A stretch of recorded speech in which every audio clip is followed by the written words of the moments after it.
Hey, what is going on there? Cameron here is Canadian Gamer. Happy Canada Day.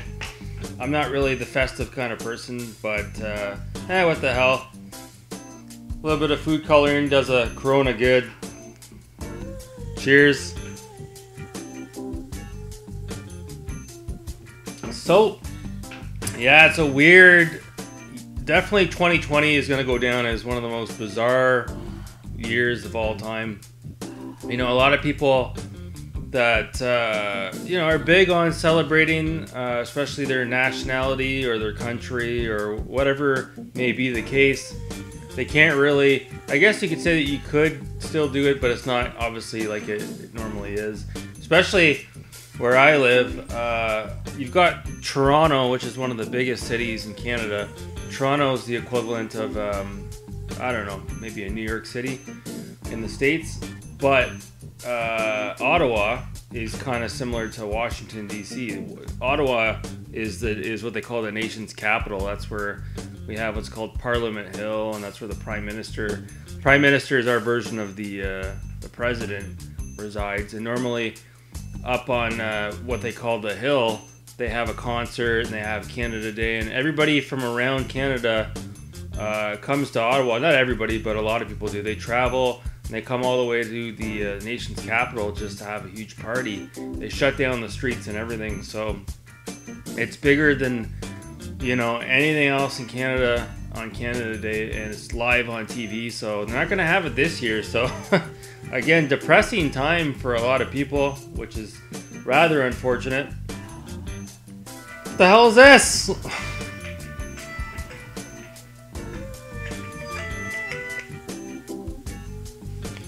Hey, who's this? Canadian Gamer, what's up, dude? What is up, my friends? It's Turbo Joe.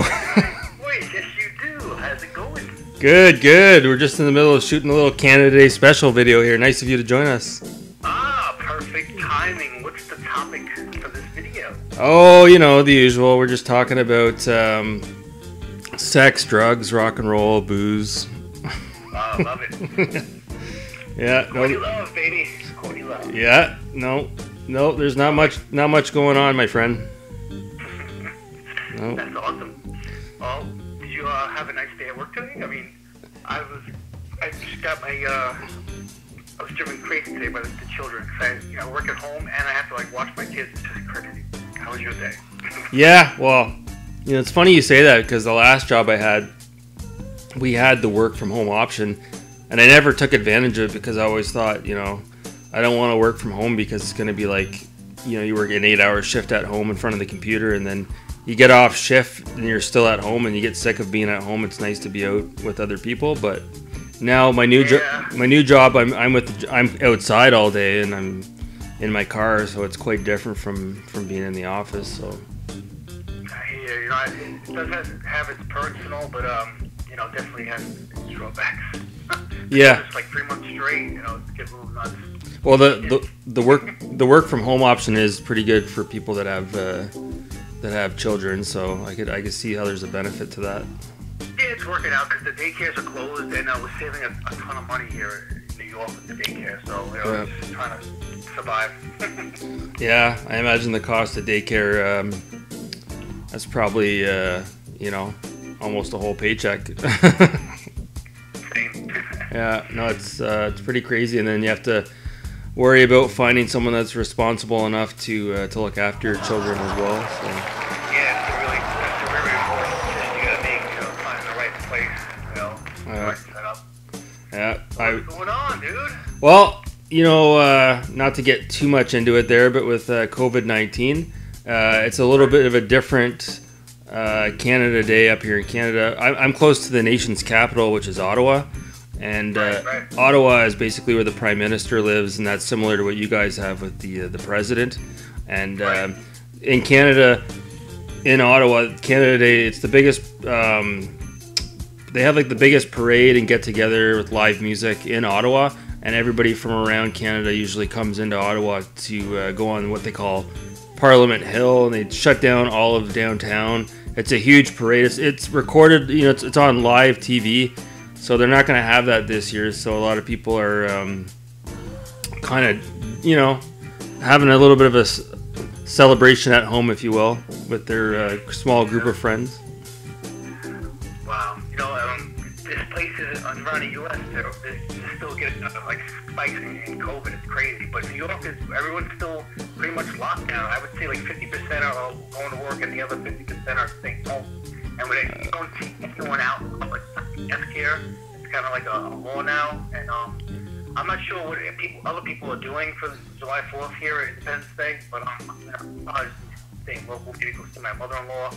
But, they're going to probably have the beaches open.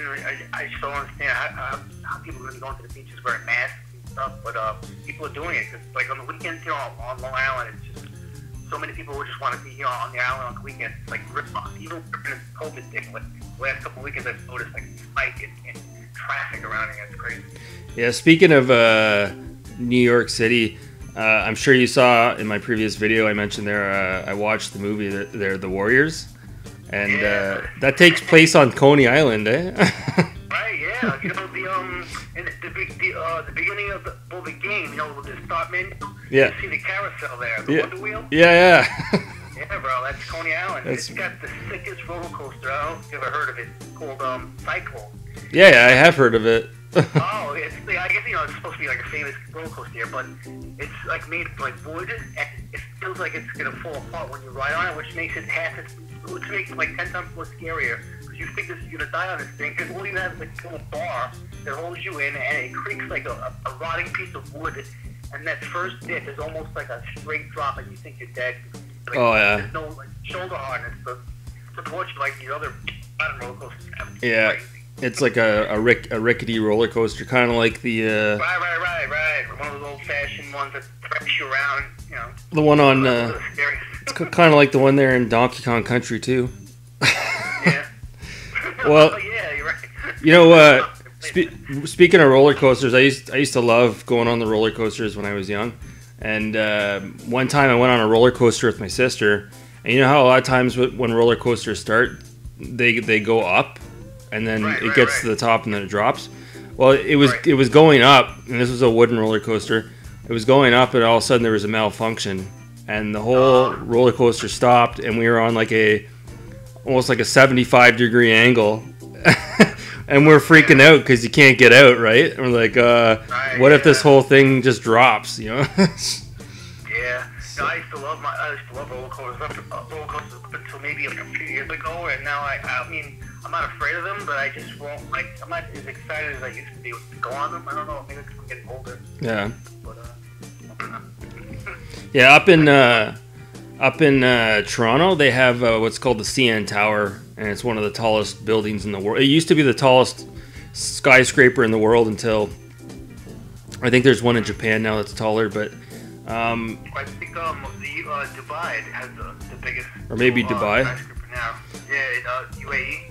But yeah, I was gonna say in Toronto at the CN Tower they have this thing where you go right to the top and you're outside the CN Tower and they strap a rope to you and you can lean over like as if you're gonna jump off the CN Tower, but the only thing that's holding you back is the harness. So it's almost like you can lean over forward like you're looking down at the city.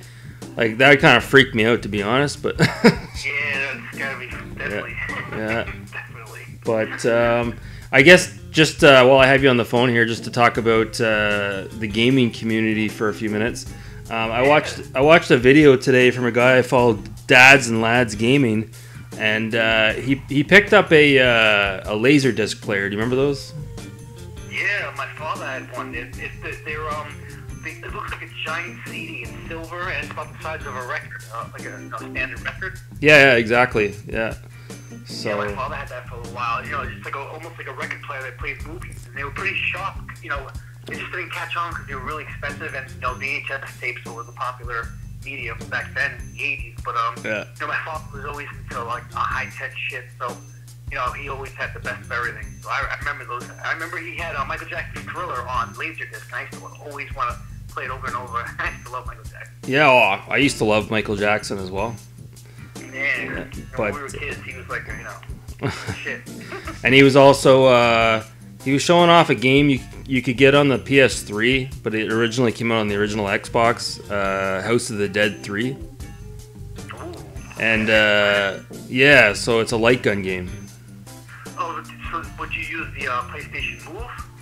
Yeah, so if you get it for the PlayStation 3, you can use the Move, but if you get it for the original Xbox, there's a light gun by Mad Catz that you can use for the game. Interesting. I have House of Dead 2 for the Dreamcast with 2 light guns, but I don't think they're compatible with HD TVs, so yeah. Well, the one on the original Xbox, you can unlock House of the Dead 2 in the game. Oh, nice. Yeah, so. Yeah. I might look into the House of Dead 3 because I used to love their one. I still don't have a PlayStation Move. It's something I'm thinking about getting, but it's always on the back burner. I don't know if you remember this or not, but back in the early '90s, there used to be an arcade game called Police Academy. No, I remember the movie. I don't remember the game. No, I think it was called Police Academy, and you would shoot targets. And there was another one too. Virtual Cop. Was it Virtual Cop? I remember Virtual Cop. Yeah, that was a Sega game. Yeah. It was kind of similar to like Amco's Time Crisis type game. Yeah, exactly. I used to play those quite a bit at the arcade. Yeah, normally you step on the plate, you could like duck and the screen constantly, the camera's constantly flowing, and you're like, right, and you just with them. Those games are pretty cool. Yeah. You remember T2, the arcade game, Terminator 2? Yeah, was that the one with the Uzis? The machine gun? Yeah. Yeah, and it had like when you looked at the screen, there was like 2 monitors. Like you'd have the one in front of your face, and then there'd be one kind of like in the background on the arcade machine. Vaguely. Yeah. I don't remember that one. No.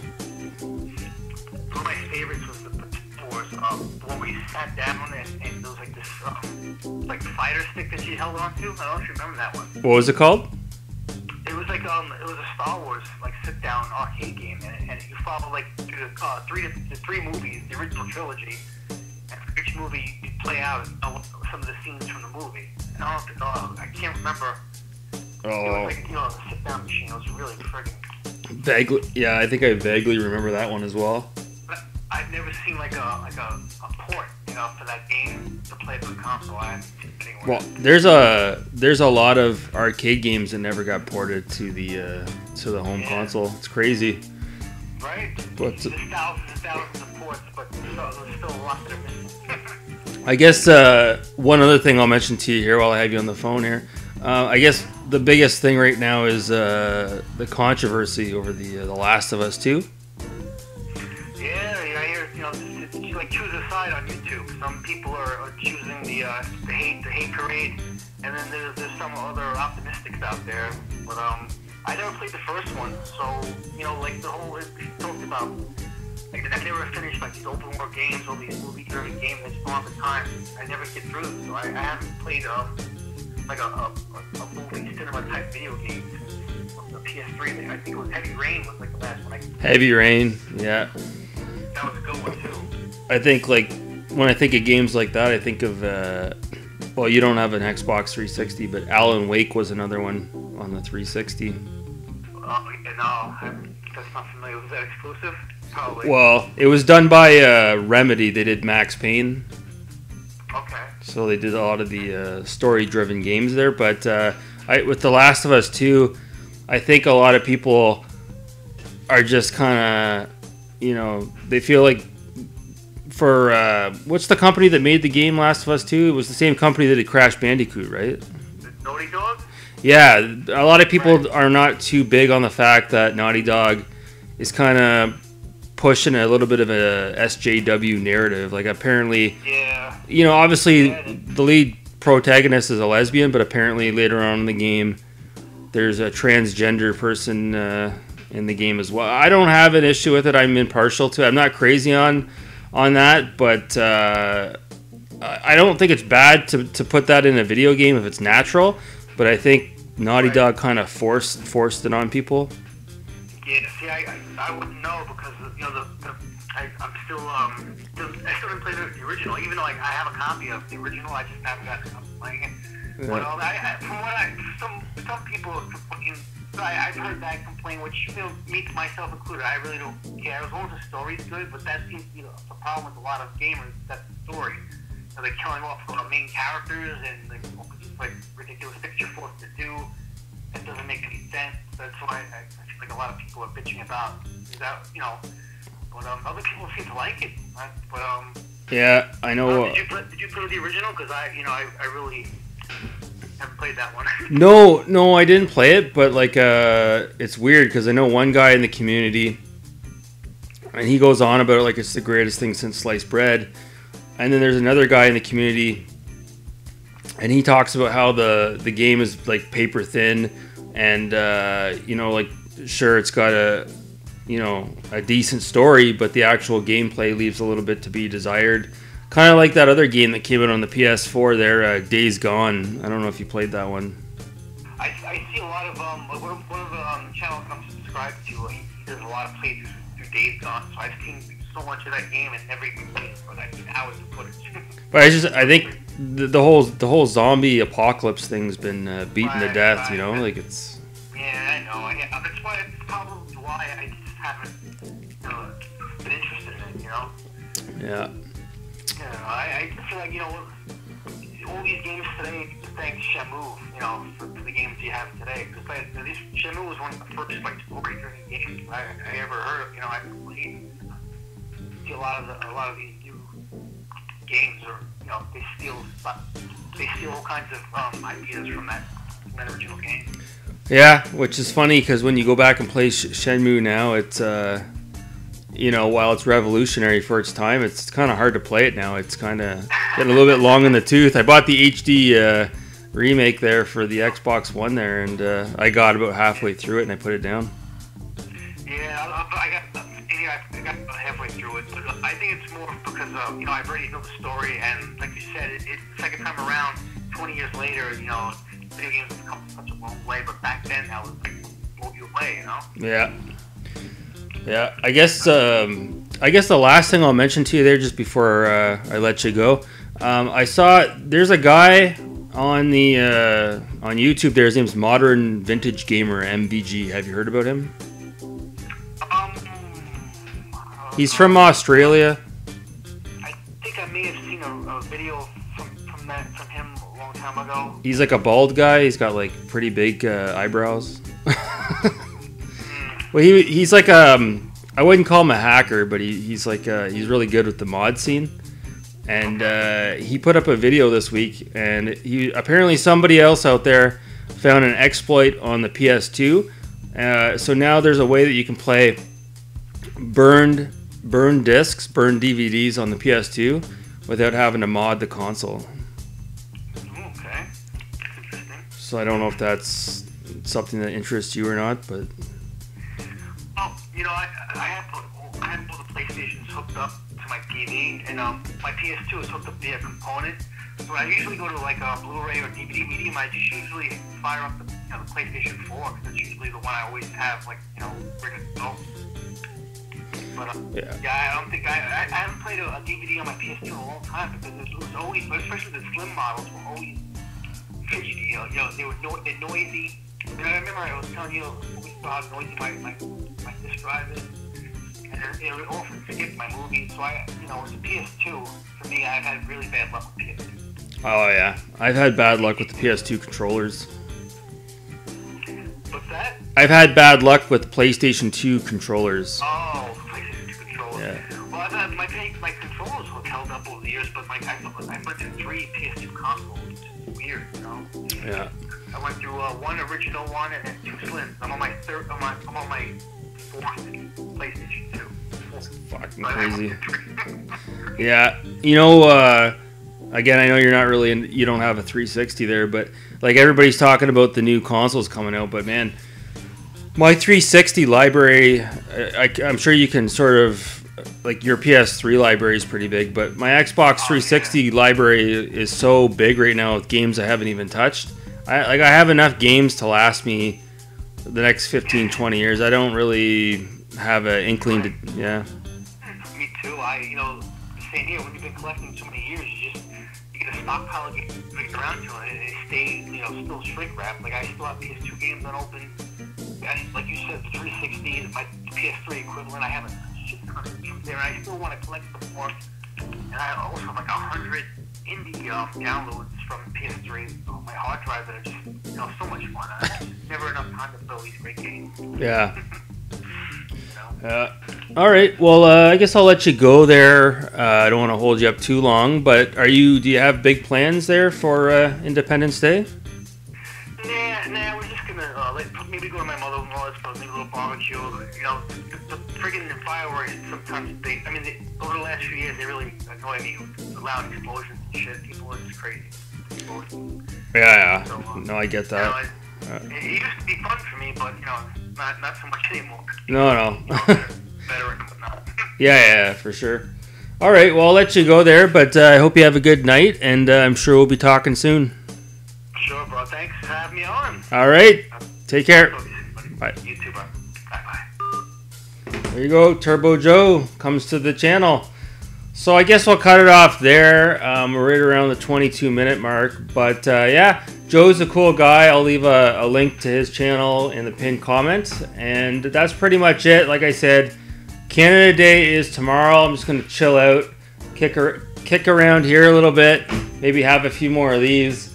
And let me know in the comments below, what are you guys doing for Independence Day? What are you doing for Canada Day? Please let me know in the comments below. That's going to do it for this video, guys. As always, thanks so much for watching. Take care.